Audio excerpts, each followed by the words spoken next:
La saison des Triathlon Series s'est terminée il y a quelques semaines. C'était à Londres, sur le parcours des Jeux Olympiques. L'occasion pour nous de faire durer le plaisir en quelque sorte, Laurent.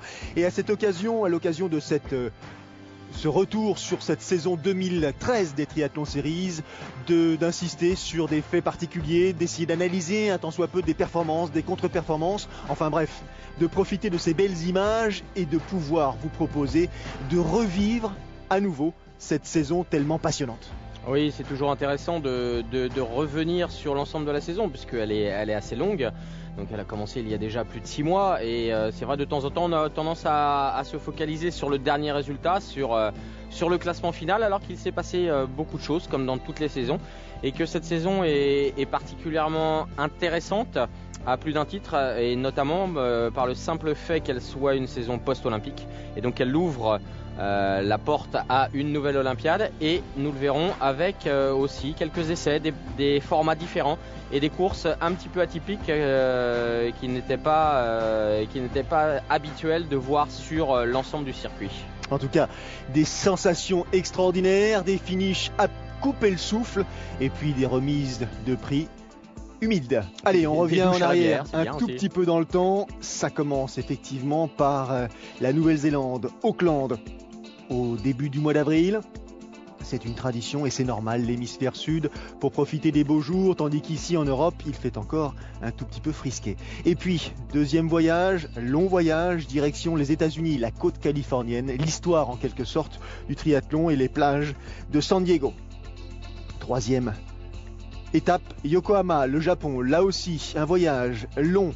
Il va falloir qu'on insiste justement sur ces récupérations, sur ces transitions qui sont géographiquement effectivement longues, mais physiquement parfois éprouvantes. Car après le Japon... C'est deux saisons à découper quand même. Hein. C'est vrai qu'on passe de l'Océanie aux États-Unis, on revient en Asie. Par contre, après, on se stabilise un petit peu en Europe. Et c'est vrai que, vous l'avez dit, quand il fait un petit peu meilleur par chez nous, c'est-à-dire sur la saison estivale, les courses sont un petit peu plus proches et donc c'est l'occasion pour tous ces athlètes de faire, en tout cas pour ceux qui ne sont pas européens, des camps d'entraînement en Europe. Madrid, Kitzbühel, Hambourg. Et puis il y aura ensuite la Suède avec Stockholm qui nous a tellement, je dirais, étonnés, surpris et charmés lors de sa première apparition dans ce calendrier des WTS. C'était l'an passé. Ses pavés, ses vieilles rues, ses relances, son histoire et puis son public. Et après Stockholm, ultime direction, ultime destination, Londres, la capitale, pour nous offrir justement enfin l'identité du champion du monde et de la championne du monde. Et Londres qui nous a gratifié d'une météo particulière. Et c'est vrai, donc on change de continent, on navigue de l'hémisphère sud à l'hémisphère nord et puis sur des sites qui sont différents. Il y a des sites là, ce qu'on appelle harbor, c'est-à-dire le port. On a vu San Diego, c'est départ sur la plage, donc c'est l'histoire du triathlon. On était revenu dessus, Vincent, à l'époque, Marc Allen et tout. On a fait un petit peu de préhistoire du triathlon. Et puis les sites en ville avec les monuments, avec du public, je pense notamment à Hambourg. Et puis un site beaucoup plus champêtre comme Kitzbühel.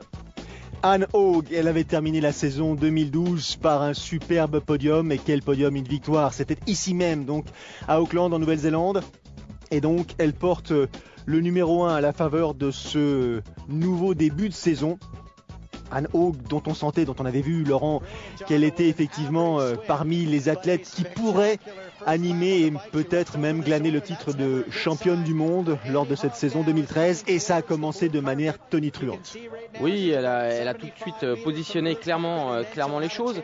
Maintenant, l'interrogation, et là on a une perspective intéressante, c'est Anne Haug et Meike Kellers qui sont les deux athlètes, alors même si elles n'ont pas le même âge, puisque Anne Haug est un petit peu plus vieille et qu'elle vient un petit peu plus tardivement sur le très très haut niveau international, toujours est-il qu'elles ont un petit peu le même profil avec un petit déficit dans le haut et le passage 2012-2013 allait être intéressant de savoir si justement cet hiver, pendant la période d'entraînement, elles avaient réussi à progresser et à gagner cette petite différence qui leur permettait d'aller chercher la tête de course. En tout cas, sur cette course-là, c'était clair. Et aussi le retour de l'Australienne. Abram, effectivement. Bien sûr qu'elle a un excellent souvenir de cette course. J'avais hâte, en quelque sorte, de disputer à nouveau cette épreuve à cet endroit. Je connais suffisamment effectivement la stratégie à appliquer et surtout mes déficiences. Et ce qui est intéressant aussi, c'est de voir les interviews post-saison de ces athlètes et qui analysent avec le recul leur performance ou leur contre-performance. Et c'est toujours bien de voir, nous avons notre propre souvenir, ces images nous le rafraîchissent, mais les athlètes ont aussi une autre perception de la course puisqu'ils sont à l'intérieur de cette course avec leurs sensations. Javier Gomez, espagnol, dossard numéro 1, et pourtant la saison 2012 a été douloureuse. Numéro 2 mondial, vice-champion olympique. Quand même. Peut-être aurait-il souhaité terminer effectivement cette saison 2012 de meilleure manière avec d'autres résultats. Mais les frérots Brandly lui ont joué de sacrés tours. Laurent Vidal. Et lui, la question pour Javier, c'était de savoir justement, fort de cette expérience par rapport au Brandly, de savoir cet hiver si pendant sa préparation, c'est la seule solution pour lui, il avait réussi à rehausser, peut-être à changer quelques petites choses, quelques réglages à son entraînement pour rehausser, lui, pas son niveau natation, ni son niveau vélo, mais son niveau à pied qui déjà est extraordinaire, mais à qui il manquait un tout petit quelque chose. Il avait remporté l'étape d'Auckland à la fin de l'année 2012, lui à l'image de Han Haug, donc et au sprint. Partait sur, je dirais, une qualité confiance qui lui permettait d'envisager un début de saison intéressant. Mario Mola. Plus qu'ils n'étaient pas là, les Brandly. Exactement. Donc ça solutionne 2-3 problèmes. Mario Mola, qui on en apprend aussi à découvrir à la faveur de ses rendez-vous, qui a comme Javier Gomez, je dirais, un élément de comparaison qui lui permet de hausser son niveau de course, son niveau de préparation. C'est toujours bien d'avoir dans la même nation deux athlètes de ce niveau-là, avec Javier Gomez un petit peu plus expérimenté qui peut justement permettre d'aller plus vite, et on voit que leur entente est très cordiale. Et Mario Mola est dans le même cas que Han Haug, il a besoin de rehausser son niveau natation aussi. Bien sûr que ça a été une façon intéressante, efficace, séduisante de débuter la saison, commencer par une victoire. C'est difficile d'avoir une analyse autre. Mais Javier Gomez, on le voit sur son visage, il a entamé cette saison 2013 comme il l'a terminée, c'est-à-dire vraiment concentré, vraiment dans une logique de détail, c'est-à-dire qu'il n'y avait aucune raison de se laisser à un moment donné impressionner par qui que ce soit. Vincent, on a deux solutions. On a deux solutions. Quand on veut faire du très très haut niveau international, en l'occurrence on en a une, c'est d'être le meilleur possible dans les 3 disciplines. C'est une évidence. D'autant plus que les Brandly utilisent aussi maintenant une tactique de course où ça roule en vélo. Donc il a aussi besoin d'être très costaud en vélo. Mais lui, il fait du haut niveau, il a déjà un titre mondial, il a le titre mondial quand la course était sur une seule journée. Il a écumé toutes les courses partout dans le monde. Et lui, ce qu'il veut, c'est gagner. Et pour gagner, il n'y avait qu'une seule solution, c'est être un petit chouïa meilleur à pied. C'est pas non plus gagner 40 secondes, 1 minute, c'est gagner quelques secondes. Ça démarre bien pour Javier Gomez et Han Haug. Deuxième rendez-vous de la saison, plein soleil, le bord de l'eau, le sable et celle qui s'allonge. Je me demandais où vous vouliez en venir. Sur cette belle plage de San Diego. Ce sera pas le cas d'Han Haug. Pour les triathlètes, c'est pas le programme de la journée en l'occurrence. Et la Californie. Un retour presque aux sources. Même si le triathlon, on peut voir dans l'histoire peut-être 3 places fortes. L'Australie, la France qui a été précurseur dans beaucoup de choses et avec des athlètes de très très haut niveau très tôt. Et puis cet endroit particulier aux États-Unis. Alors bien sûr il y a Hawaï qui est la Mecque du triathlon mais longue distance. Et San Diego qui était le site d'entraînement des 4 grands de Mark Allen, de Dave Scott, de Scott Molina et de Scott Tinley, et qui a une réputation très très particulière. Nan Stanford, championne du monde des moins de 23 ans l'année précédente, qui fait partie de celles qui commencent à pointer le bout du museau sur le plan international, et notamment dans ses courses élites. Sarah Groff est là, Gwen Jorgensen, elle aussi, l'américaine. Elle a commencé à intéresser les spécialistes parce qu'elle a atteint les podiums lors de la saison précédente, et puis En 2013, Gwen Jorgensen, côte à côte, là avec Emma Moffat, deux expériences franchement différentes, profite de cette étape à San Diego pour réaliser la première très grosse performance d'une athlète américaine dans le cadre des Triathlon Series. Et oui, elle nous avait déjà fait voir des très grosses qualités. On connaît son parcours et son potentiel et son passé de coureuse à pied. C'est une vraie coureuse à pied, une pistarde. Elle a fait du steeple, elle a été à un très bon niveau et on savait qu'elle était très forte à pied. Maintenant, pareil, où allait-elle sortir de l'eau? Comment allait-elle gérer le vélo? Et bien là, elle nous répond pour son entrée sur ces World Triathlon Series de la plus belle des manières, en allant gagner, en allant chercher sa victoire à pied face à une concurrence de très haut niveau, bien sûr. Et oui, Shannon Stanford, la jeune Britannique que l'on a aperçue tout à l'heure, termine à la deuxième place. Elle chip plutôt la deuxième place à Emma Moffat, dont c'est en quelque sorte le retour pour Gwen Jorgensen, large sourire sur le visage, bien évidemment. Première victoire américaine dans le cadre de ces Triathlon Series. Et à domicile. Elle a sincèrement affirmé son ambition. On savait Gwen Jorgensen capable de courir vite, de nager correctement.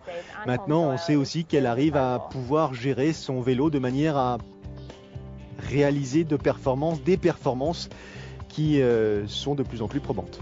Et cette saison, donc on en parlait au début de ce reportage, qui est une saison post-olympique, et donc le positionnement en vue des Jeux de Rio n'est pas encore affirmé, n'est pas encore à l'ordre du jour. Donc certains athlètes vont gérer leur calendrier de façon complètement différente, voire même pour certains aller tâter de la distance supérieure. Et puis surtout c'est le moyen de se remettre en question et de refaire un cycle qui doit emmener tous ces athlètes de haut niveau vers les Jeux de Rio en 2016. En tout cas pour ceux qui pourront y aller, qui ne sont pas atteints par une limite d'âge. Javier Gomez, Alistair Brownlee, ça ressemble en quelque sorte à un duel permanent, celui qu'on a l'occasion de vivre depuis plusieurs saisons sur les Triathlon Series, celui que l'on a vécu aussi lors des Jeux Olympiques de Londres. Deux athlètes qui pour l'instant, je dirais presque, dominent de la tête et des épaules leur discipline. Ne pas oublier malgré tout Jonathan Brownlee, quand même, qui a réussi à glaner le titre de champion du monde en 2012. Un petit Laurent Vidal aussi, Davidos, qui lui a mis un petit peu son hiver pour récupérer à la fois physiquement et psychologiquement, qui va rentrer sur la fin de saison, mais qui est toujours là et qui est toujours en course, bien sûr, pour 2016. Alistair, en tout cas, lui, il nous fait toujours rire. Oui. Il a toujours ce visage un petit peu moqueur, un petit peu caustique. C'est l'humour anglais, sans doute, et surtout, c'est la certitude du niveau du garçon. Il est sûr de lui. Et donc, Alistair Brownlee, deuxième étape de la saison, San Diego. Début de saison efficace, il n'était pas présent à Auckland. Rien à dire. Comme d'habitude, il est costaud. Quand je gagne. En général, quand il rentre sur la compétition, c'est pas pour faire deuxième. Maintenant, voilà, là il gagne avec une marge, mais alors conséquente. Et ce qui pouvait éventuellement nous laisser penser pour le reste de la saison, va-t-il avoir une concurrence? Peut-être son frère, mais seront-ils à la fois et l'un et l'autre concurrencés par quelqu'un d'autre? Richard Murray, on l'avait découvert l'année précédente, notamment à Hambourg, lorsqu'il s'était imposé devant Javier Gomez. On sait qu'il a effectivement à vélo et en course à pied d'énormes capacités, un talent fou même. Mais là, il ne doit se contenter de regarder Alistair franchir la ligne d'arrivée en vainqueur. Le problème de Richard Murray, il est toujours le même, c'est où sort-il de l'eau? Est-il juste à portée de fusil du premier groupe ou est-ce qu'il est dans le deuxième groupe et comme devant ça tendance à rouler un petit peu aussi, ça peut être compliqué. Joao Silva qui ne serait pas sa troisième place, effectivement, 2 étapes. Tout à fait. Le Portugais qui avait gagné l'étape de Yokohama en 2012. Donc lui aussi. Il a gagné 2-3 fois Yokohama. Oui. Il aime bien ça. Justement, Yokohama, nous nous y rendons. 3e rendez-vous de la saison, 2e week-end du mois de mai, avec toujours la même ferveur de la part des Japonais pour ce sport, cette discipline qui elle aussi est vraiment bien ancrée d'un point de vue géographique. Complètement, vous faites bien de le noter, c'est ce que j'allais vous dire. Depuis le début de la création des Coupes du Monde, on parle même pas des World Triathlon Series, mais bien au-delà, bien avant, La tradition japonaise sur les sports d'endurance est colossale, que ce soit sur marathon. Ils adorent aussi tout ce qui est Ironman, Ultraman, Strongman, ils l'appellent appelez-le comme vous voulez. Ils adorent ça et c'est vrai que ce soit Yokohama, Ishigaki, on a eu énormément de courses et de coupes du monde sur le territoire japonais. Jody Stimson, elle mise énormément sur cette saison et effectivement, on s'en apercevra un peu plus tard, elle a fait le bon choix. Elle n'est pas passée, elle, par les Jeux Olympiques. Elle n'était pas sélectionnée dans l'équipe britannique. C'est compliqué d'être quand on est britannique. Donc elle a forcément une réelle, je dirais, envie de performer et de tirer profit de cette saison post-olympique. Et il manque le leader de cette équipe, Helen Jenkins, qui n'est pas là. Donc ça laisse la place, ça laisse une porte, en tout cas une place. Elle sait que Nancy Ford, qui sort des jeunes de la catégorie des U23, est déjà en capacité d'aller chercher des podiums et pourquoi pas des victoires. Donc elle doit aussi s'affirmer et elle en a tout à fait les capacités. C'est une triathlète complète. Elle vit cette arrivée comme une ancienne en quelque sorte, comme si cela était naturel, acquis en quelque sorte. Mais Gwen Jorgensen, vainqueur de l'étape de San Diego, effectivement, réédite cette performance ici à Yokohama et là, côte à côte, épaule contre épaule, Jody Stimson à gauche et Emma Moffat à droite. C'est l'Australienne qui prendra le meilleur sur la Britannique pour donc compléter ce podium. Et la question se posait, se dire, est-ce que quelqu'un cette saison va être capable de battre Gwen Jorgensen? La météo pas super quand même. Hein. Non. Yokohama, on était sur les plages californiennes. Là, vos amis qui se prélassaient au soleil vont avoir un petit peu plus de mal. Allez, la course masculine, Jonathan Brandley, 3e lors des Jeux Olympiques. Ça, c'est une évidence, on s'en souvient. Battu champion du monde à Auckland. Tenant du titre. Mais tenant du titre, absolument. Et donc là, à Yokohama, il fait son apparition. Javier Gomez, le regard toujours aussi porté sur l'horizon, c'est-à-dire sur l'avenir. Joao Silva. Le sourire radieux d'Ivan Vassiliev. Comme il lui manque une quenotte. Hein. Oui, mais ça fait des années. Oui. Je me suis toujours posé la question pourquoi il ne l'avait pas fait remplacer, mais... C'est pour prendre en fait les lunettes plus facilement et les enfiler. Ah, c'est de la branche, oui, c'est la branche, tout à fait, ouais. Allez, les premières confrontations entre Gomez et un des Brandley. Alors, les sprints qui avaient émaillé les saisons précédentes, tout simplement continuent d'exister, même si là, à la faveur des derniers hectomètres, Jonathan Brandley, dans des conditions épiques d'un point de vue climatique, prend le meilleur sur ses principaux rivaux, et notamment sur l'Espagnol Javier Gomez. Est-ce que ça veut dire que ça va se passer comme ça systématiquement, sachant que les Brandley, qu'il s'agisse d'Alistair ou de Jonathan, ont quand même un tout petit plus supplémentaire en course à pied. Et là, sur les 3 premières étapes, 3 vainqueurs différents. Donc la saison est très très bien lancée et on attendait avec impatience la confrontation des trois au même moment sur la même course. Vous avez dit conditions épiques, et épique rime avec britannique, bien sûr. Assez ému lors de sa réponse, Jonathan Brandley s'attendait sans doute pas à avoir un tel résultat à ce stade de la saison. Pour ce qui concerne Joao Silva, ça a l'air de bien fonctionner. Une régularité métronomique. Javier Gomez, 3e place. Alors est-ce que cette 3e place de Javier Gomez n'est pas l'expression d'une sorte de choix délibéré, c'est-à-dire de miser sur une extrême régularité?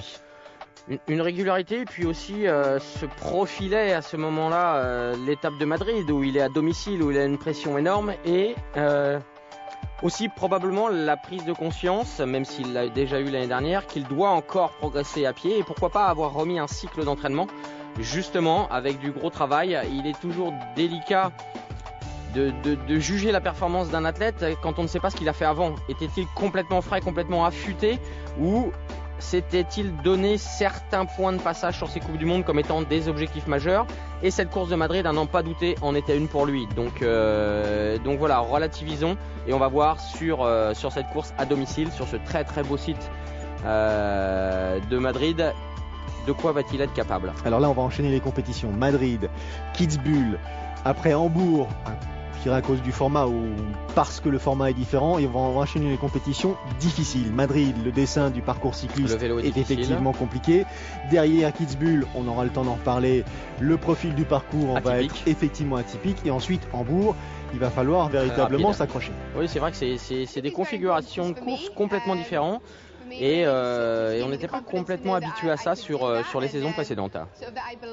So non-Stanford, comme diraient les Anglais, à force de rivaliser avec les meilleurs et de frôler les podiums, si ce n'est monter sur les marches, a fini par effectivement s'imposer, puisque c'est elle qui s'impose, qui remporte cette étape de Madrid devant Anne Haug et Jodie Simpson.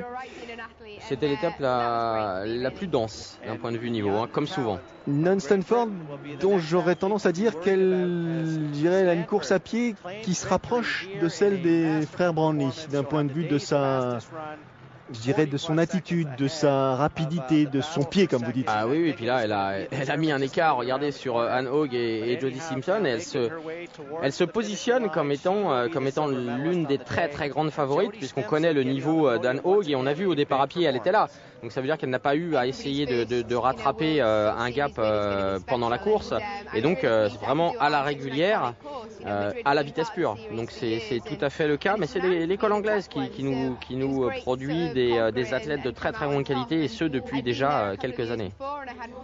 Et en dépit de son très jeune âge, puisqu'elle a à peine un peu plus de 23 ans, mais son expérience. Non-Stanford fait effectivement preuve d'une énorme expérience dans sa façon d'analyser, dans les propos qu'elle tient, puisque là, elle s'est effectivement servie de, je dirais presque, ses concurrentes pour bâtir sa stratégie au cours de la compétition. Et oui, mais voilà, le jeune âge, 23 ans, 24 ans, elle a déjà quelques années de haut niveau derrière elle, et elle côtoie dans les centres d'entraînement britanniques justement le plus haut niveau mondial, et c'est toujours une expérience et c'est toujours le gage d'emmagasiner des certitudes et puis surtout d'éviter les erreurs. Javier Gomez qui a la pression, il court à domicile et il insiste sur le fait qu'avant cette épreuve justement il n'était pas dans un état de forme qui lui donnait une réelle confiance. Il a dit San Diego c'était pas une bonne course, j'ai fait que deuxième. San Diego il n'était pas. Ensuite il a eu d'autres courses, il s'est engagé sur des formats différents, il a peut-être aussi, je dirais pas exagéré, mais en tout cas il s'est démultiplié. Ouais, mais c'est peut-être aussi justement avec cette volonté de s'entraîner différemment et notamment à pied. Imaginez-vous la remise en question de cet athlète qui est quand même titré chez les moins de 23 depuis quasiment 10 ans, qui a eu un titre en 2008 sur la course sèche à Vancouver, et qui est l'un des tout meilleurs à pied et qui voit débouler ses deux frangins et qui sont plus forts que lui, et donc il doit réussir à progresser dans cette épreuve spécifique de la course à pied. Pour ce qui concerne Jonathan Brownlee, que le temps soit humide, pour pas dire maussade comme au Japon il y a quelques semaines, que le temps soit chaud et beau comme ici à Madrid, ça ne change pas les choses, il sait s'adapter. Nouvelle victoire pour Jonathan Brownlee qui en termine après 1h50 et 42 secondes. Et avec toujours aussi à l'aise, qui sont très très forts, et avec de nouveau, alors là oui complètement, Javier Gomez, qu'a-t-il en tête, puisque là on n'est pas sur un sprint comme à Auckland en fin de saison dernière, on est sur, et son visage nous en dit long, on est vraiment sur, on va pas dire une rouste, mais il a quand même pris un sérieux coup au moral sur la course à pied. Allez, direction l'Autriche, les alpages, l'altitude, et une épreuve qui a fait le choix cette année de révolutionner son profil. Oui, alors elle a complètement changé, même si déjà l'étape de Kitzbühel qu'on connaissait ces dernières années avait un profil vélo, somme toute, quand on voit le paysage, somme toute assez difficile, et là c'est même pas révolutionner son profil, c'est carrément changer de profil. On a vu un passage à quasiment 18%, un parcours vélo très court, 11 km, un format complètement atypique, calculé pour que la durée de course soit quasiment équivalente à celle d'un sprint, mais qui n'en a que le goût. C'est pas un Canada Dry de sprint, là c'est vraiment du lourd. Alors qu'est-ce qu'elle nous dit, Jodie Simpson? Elle veut effectivement, elle, faire partie de cette aventure, et comme la plupart des triathlètes qui ont décidé de se déplacer ici à Kitzbühel, il faut savoir, alors ce que l'on vaut sur des étapes traditionnelles, sur des profils plus classiques, là effectivement ça a séduit, ça a interpellé en quelque sorte. Il y en a quelques-uns qui ne sont pas venus. Alors ils se sont fait il y en a quelques-uns qui ont oublié de venir en Autriche. Là, il faut vraiment être très complet. Mais même de façon presque atypique, puisque le vélo est une course de côte. Donc c'est même pas être complet et savoir appuyer sur les pédales. Ce que les triathlètes, il y avait quelques années, avaient tendance à oublier, puisqu'ils nageaient et ils couraient. Le vélo était juste une transition. Là, il faut savoir appuyer sur les pédales, mais c'est de la montagne. Qu'est-ce qu'elle va donner, Gwen Jorgensen, en parlant de vélo, sachant que c'est pas forcément son point fort. C'est pas forcément son point fort, et puis c'est pas forcément un profil qui s'adapte clairement et de façon optimum à son gabarit. On a parlé de la distance à vélo, un peu plus de 11 km avec un passage à 20% dans les derniers hectomètres. On va le vivre. Le drafting sera quelque chose. Oui, et puis une course à pied d'à peine 2,5 km là aussi avec une belle bosse. Et dans cette épreuve, en altitude, puisque le départ est à hauteur de 1000 mètres en l'occurrence. Et dans cette épreuve, eh bien, Jody Stimson a tout simplement fait le ménage autour d'elle à la faveur de ses lacets. Elle est partie devant, Nikki Samuels, Emma Jackson, Anne Haug essaye de... André Hewitt juste légèrement décroché, mais qui a fait une course sage. Regardez cette transition. Même le parc à vélo est en montée. Regardez. Il faut dire le profil de cette course. Et à voir le visage de Jody Stimson, là, qui essaye de respirer. On se dit qu'effectivement, il n'y a pas de temps mort, pas de temps de repos, pas de temps de récupération, si ce n'est au moment de franchir cette ligne d'arrivée, la victoire pour la Britannique Jody Stimson. Alors on se posait la question sur cette course, est-ce que les athlètes qui ne montent pas habituellement sur les podiums ou qui sont un petit peu plus derrière vont apparaître? Et c'était vraiment notre grande attente sur cette course.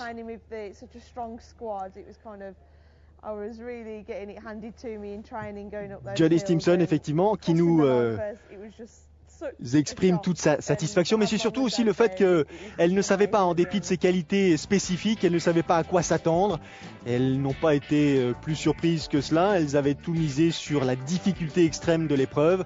Là-dessus, il n'y a pas eu de mauvaise surprise, en l'occurrence, à voir le visage d'Emma Jackson qui prend la deuxième position et puis celui de Anne Haug. Et André Hewitt quatrième. Quand on voit les 4 premières, c'est des noms connus, archi connus, qui sont déjà montés sur les podiums. Donc ça signifie que ces athlètes sont complets. Et c'est vrai que cette course est tellement atypique.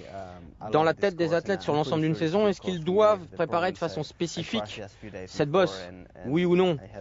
Allons-nous tester, mais je pense que c'était pas forcément nécessaire. Est-ce qu'il est utile de traduire les propos de Javier Gomez? Vous dire very strong? Oui. Ils savent que de toute façon la saison est déjà suffisamment dense, suffisamment compliquée à analyser, à prévoir, à organiser pour qu'à l'occasion de cette étape, il n'y ait pas de questions supplémentaires à se poser. Oui, il faut être fort et basta. Et celui qui est fort, celui qui est monstrueux, le voilà. C'est pas très compliqué. Alors on l'avait jusqu'à présent suivi sur ses choix à vélo pendant les étapes dites traditionnelles, sa façon à lui d'animer la course, de remuer ses concurrents ou du moins ses accompagnateurs. Là, on a presque, je dirais, découvert un autre visage d'Alistair Brownlee. C'est-à-dire, c'est son talent, quel que soit le profil. Il a une physiologie hors norme et c'est vrai que quel que soit le profil. Mais souvenez-vous, quand il était encore junior, où il venait juste de passer U23, il avait fait une Coupe du Monde en Angleterre. Il avait animé la tête avec Stuartez notamment. Il avait attaqué. Le minot était confronté au meilleur du monde, mais en vélo, il s'en était pas laissé compter. Il avait un petit peu secoué le cocotier. Donc c'est sa volonté première. Lui, il est costaud, tout à fond. Et là, en plus, c'est exactement le type de course dans laquelle il peut se sentir à l'aise, avec ce physique, avec cette physiologie, qui lui permettent en plus d'assommer ses adversaires. Et c'est l'une de ses volontés premières. Eh oui, il signifie que c'est une étape difficile, mais une étape qui effectivement marquera l'histoire du triathlon. Et Alistair Brownlee termine en tête cette épreuve. Le temps 55 minutes et 23 secondes devant Mario Mola et le Suisse Sven Riederer.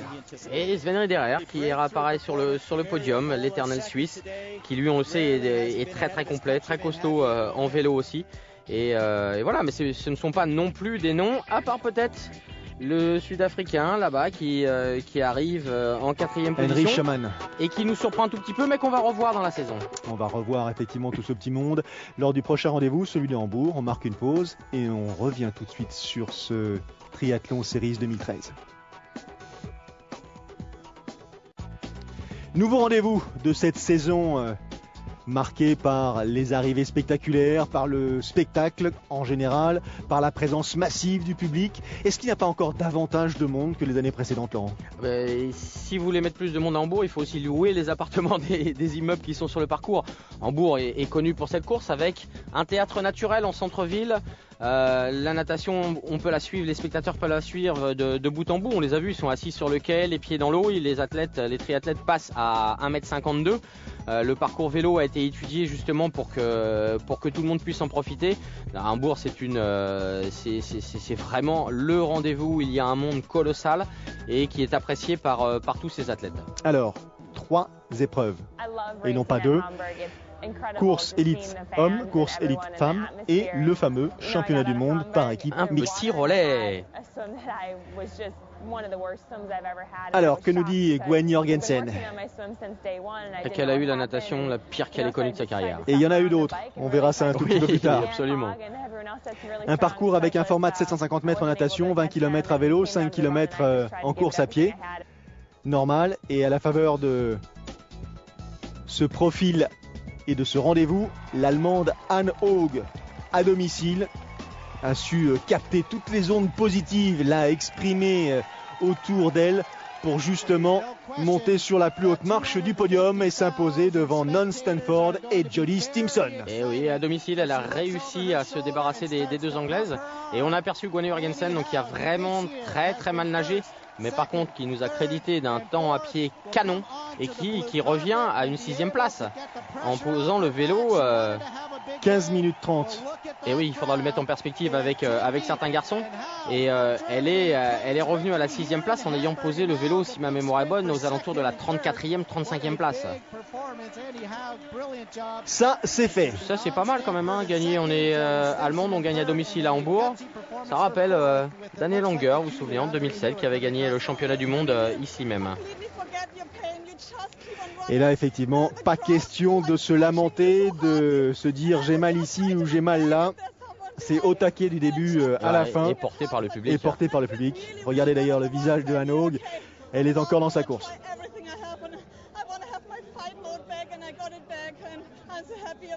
Et elle le rend bien à ce public allemand venu soutenir ses représentants, car tout ce petit monde aura l'occasion de pouvoir profiter justement des uns des autres tout au long de ces compétitions qui vont émailler, alors qu'il s'agisse des compétitions dites professionnelles que des compétitions amateurs, parce qu'il y a quand même un paquet de monde qui concourt ici à Hambourg. Je crois qu'ils sont plus de 11 000. Ah oui, c'est colossal, c'est vraiment un week-end complet de triathlon où tout le monde peut concourir à la hauteur de ses capacités, et c'est vraiment phénoménal.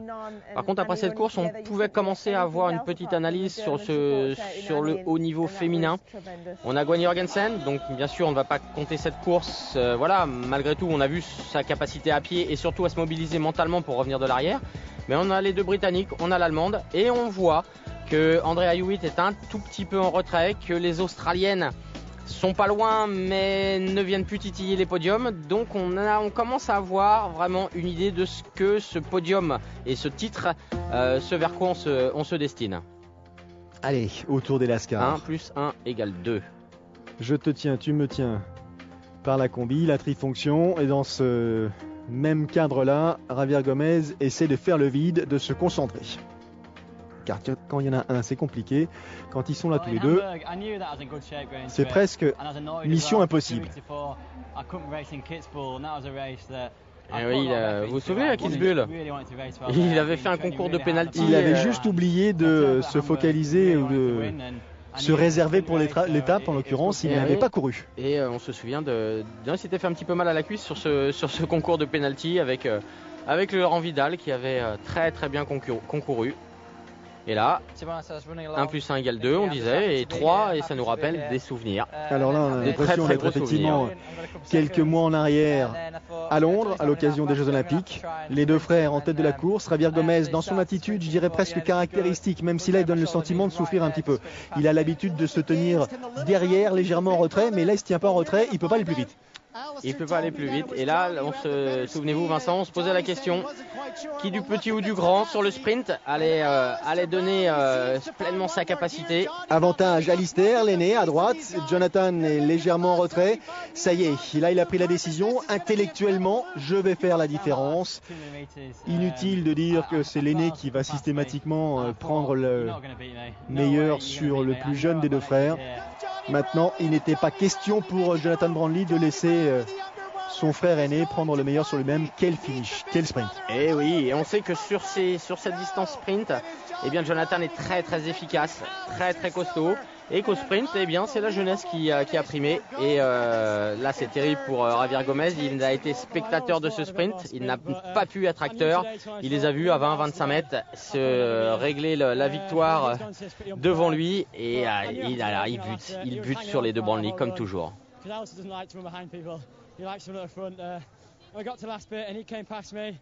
Il nous raconte effectivement la fin de son épreuve, la fin de sa course, la manière dont son frère est revenu, la manière dont lui il a essayé de gérer aussi ce sprint qu'il pressentait. Et 14-14, c'est le temps réalisé sur la distance. Eh oui, énorme. On sait qu'ils sont capables de courir à 21 km/h maintenant. Ils nous avaient gratifié Alistair d'un 29,07 au JO en terminant la dernière ligne droite en tapant dans toutes les mains. Donc forcément 14-14 ça fait 28-30, c'est logique, c'est tout à fait logique. Alors le fameux championnat du monde par équipe mixte. Et là on se dit ils vont régler le programme à leur guise, à leur aise. L'équipe britannique paraît tellement intouchable. Ah, une équipe britannique, mais alors là tout le monde rêverait d'en avoir un parmi les quatre. Mais là ils ont les quatre, les deux Brandley, plus Stanford, plus Simpson. Wow. Et pourtant, ça va pas se passer comme ça. Pas tout à fait, puisque Non-Stanford va chuter au cours de son relais et donc l'équipe britannique n'ira pas au bout de cette histoire. Et oui, on a vu Jonathan Brandley qui allait prendre le dernier relais qui n'a pas pu concourir. Maintenant, c'est aussi on y avait bien insisté, si vous vous souvenez Vincent, sur le commentaire de cette course, on avait bien insisté sur le caractère toujours un petit chouïa aléatoire quand il y a des relais, quand il y a des équipes. Et là, les Allemands, à domicile, ils attendent l'arrivée de Lotschke. Alors Lotschke, sortez-moi son classement en individuel sur les étapes de Coupe du Monde. Il est beaucoup plus loin, mais là en se transcendant, se transcender avec l'équipe quand même. Haug, Knapp, Frodeno, Lotschke. Et bien voilà. La régularité, la consistance a fait, et le public bien sûr, et à domicile, que les Allemands ont été chercher ce titre. Même si c'est vrai, on se doute que si Stanford avait été un tout petit peu plus concentré pendant son parcours vélo, c'était difficile que ça échappe au Grand Breton. Au Grand Breton. Oui, j'ai eu du mal à dire. Haug qui insiste sur le caractère particulier, sur cette atmosphère, sur ce sentiment de partage que l'équipe vit tout au long de cette compétition, et c'est le succès de ce format-là, c'est-à-dire ce relais mixte, c'est que vraiment d'un sport individuel, ça devient vraiment un sport d'équipe. Un sport d'équipe et où la tactique a une importance, c'est-à-dire dans le choix de l'ordre des relais. On vous rappelle, c'est une femme, un homme, une femme, un homme. J'en ai pas dit un trop, donc une femme, un homme, et aussi dans cette volonté de se transcender pour son équipe, où on ne court pas pour soi, et où le drafting en vélo a beaucoup moins d'importance, puisqu'on va se retrouver sur des tout petits groupes, voire même en étant tout seul face à sa propre performance.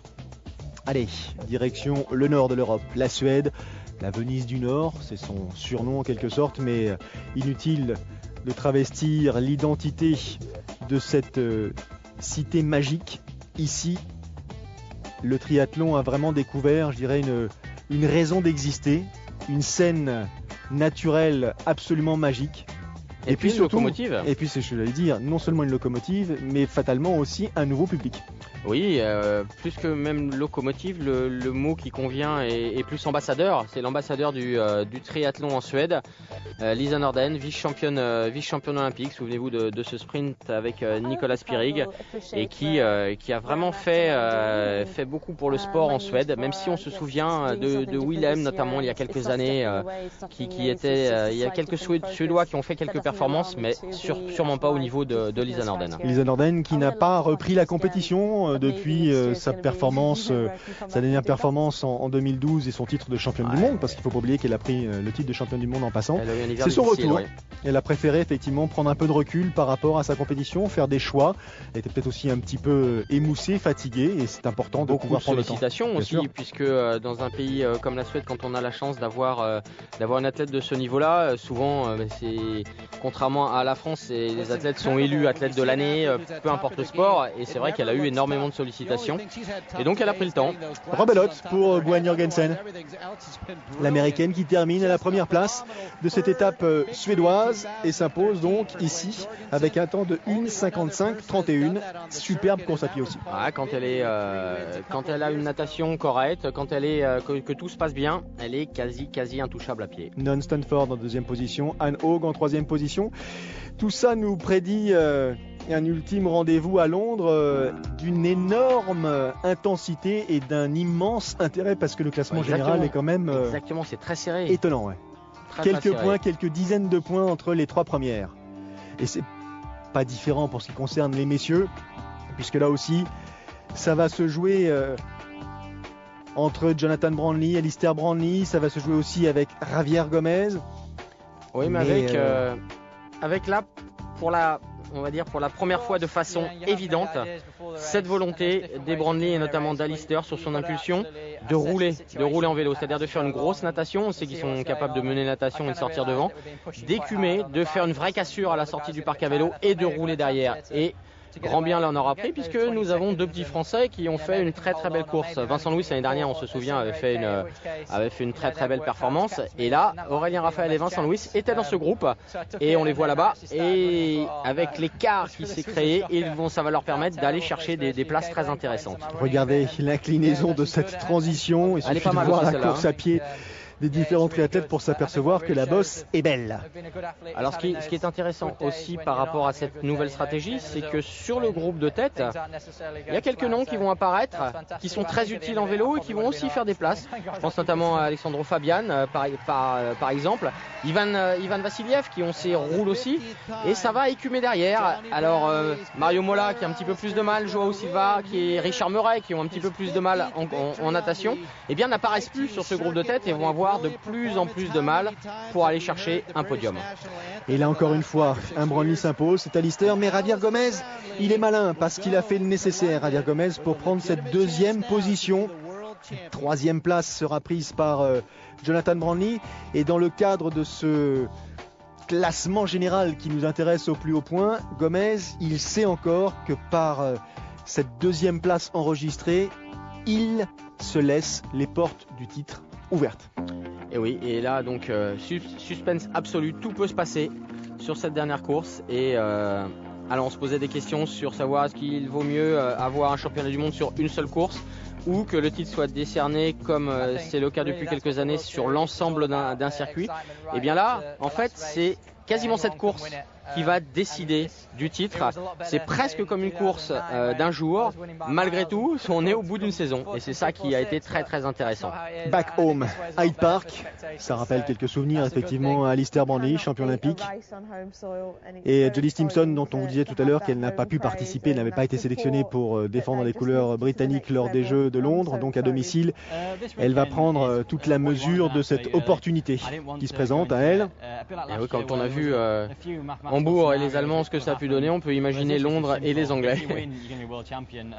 Voilà, c'est exactement ce que nous dit celui qui gagne est champion du monde, et c'est ça qui est intéressant. Vous vous souvenez, on avait fait des petites simulations pendant la course, et c'est ça qui est intéressant. Nous sommes à l'issue d'un circuit, mais celui qui gagne la course, parmi les trois, bien sûr, on ne dit pas celui qui gagne la course, il sort du Diable Vauvert, celui qui gagne la course est champion du monde.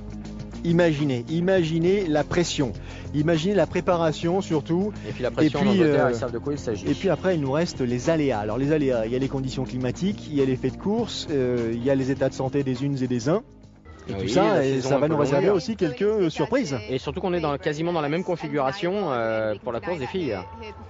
Non Stanford, elle reste sur un titre de championne du monde, moins de 23 ans. Elle a animé la saison, elle a pris effectivement la mesure de ses concurrentes. Elle a gagné Madrid. Elle est pour l'instant dans les challengers, dans ce groupe de compétitrices qui peuvent, à la faveur des faits de course, favorable, saisir l'opportunité. Alors oui, parce que peut-être plus que chez les garçons même, on n'est pas dans une situation, même si on sait que Jorgensen, si elle part à pied avec vous, c'est un peu compliqué, mais pourquoi pas. Elles sont presque plus, c'est difficile de sortir un nom. On se dit chez les garçons, si Alistair est vraiment en forme, allez le chercher à pied, c'est compliqué, bien que nous ayons vu qu'à Hambourg, son frère le bat au sprint, que Javier Gomez n'est pas très très loin derrière lui à Stockholm, mais il semble un petit peu plus épouvantail que n'importe laquelle de ses filles. Donc le suspense sur cette course était énorme, et mentalement, c'est ce que Stanford et Jody Simpson nous disent, eh bien on se positionne aussi comme étant favorite. Et là, plouf, oui, ça a été difficile. 2 minutes 50 de retard pour Hanaud. Alors noyade. Là, incompréhensible, très très difficile, d'autant plus avec la combinaison. À la limite, un écart quand elle nage sans combinaison, pourquoi pas. Et puis là, regardez, hop, la boîte n'est pas bien rangée, la chambre n'est pas bien rangée. Et c'était la boîte de Stamford, hein, si je ne m'abuse. Et là, gros problème, on le voit là-bas. La chute de Gwen Jorgensen dans le 7e tour. Alors chute, problème de dérailleur, et puis pas de grosses blessures a priori, mais un abandon. Et en tout cas, justement, on en parlait tout à l'heure, non-Stanford, petite pénalité. Quelques secondes, 15. quelques secondes qui seront très bénéfiques. 15 secondes, on l'avait vu partir comme une balle, seul Sarah Groff avait essayé de s'accrocher, et déjà à la fin du premier tour, elle avait ses 15 secondes. Elle avait ses 15 secondes d'avance, donc elle sait qu'en faisant ce pit stop, changer les chaussures, changer les pneus, faire le ravito, elle était encore capable de partir devant, et donc elle a géré sa course de façon très très intelligente. Il faut avoir le physique pour le faire quand même, hein, on est bien d'accord, mais elle a été très intelligente. Elle est chez elle, c'est le dernier rendez-vous de la saison, et cette première place ici à Londres à l'occasion de ce dernier rendez-vous donc de l'année de ces Triathlon Series permet à non-Stanford d'enchaîner après un titre de championne du monde chez les moins de 23 ans. La Galloise donc s'octroie un titre de champion du monde. Oui, elle était très très forte, elle était intouchable. Alors est-ce qu'au départ à pied avec Jorgensen, c'eût été intéressant de le voir parce que le niveau à pied qu'elle nous a fait voir sur cette course, même si sans doute derrière certaines étaient un peu émoussées, puisque regardez, c'est Allen Reid qui vient ici, et Emma Moffat, Simpson très émoussée, Andrea Hewitt qui n'est pas là, et puis c'était compliqué, mais elle nous a fait voir un niveau course à pied sur cette étape de Londres qui était vraiment exceptionnel. Elle prend 15 secondes de pénalité et vous avez vu, elle gagne avec un boulevard. Elle gagne avec effectivement 25 secondes d'avance sur Allen Reid. Vous rajoutez les 15, ça fait 40 secondes. Donc c'est globalement l'écart que Jorgensen, quand elle part à pied, est capable de mettre à presque n'importe qui. Le duel aurait été épique. Championne du monde, non-Stanford. Ouais, parce que Gwen Jorgensen a tout perdu. Elle a tout perdu effectivement. Elle était en tête au classement, dossard numéro 1, elle chute, elle ne finit pas la course et donc elle est éjectée du podium final. C'était terrible. Cette fin de saison pour elle a été terrible. La fin de saison chez ces dames, ça y est, c'est fait. Deuxième rendez-vous de la journée. La fin de saison côté messieurs. Le temps n'a pas changé. Il est toujours aussi humide.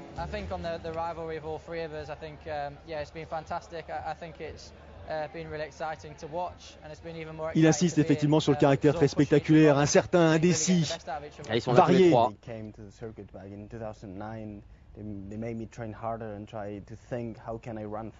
Et voilà. Et c'est ce qu'il dit, Laurent, il insiste sur sa préparation. Merci Javier, merci.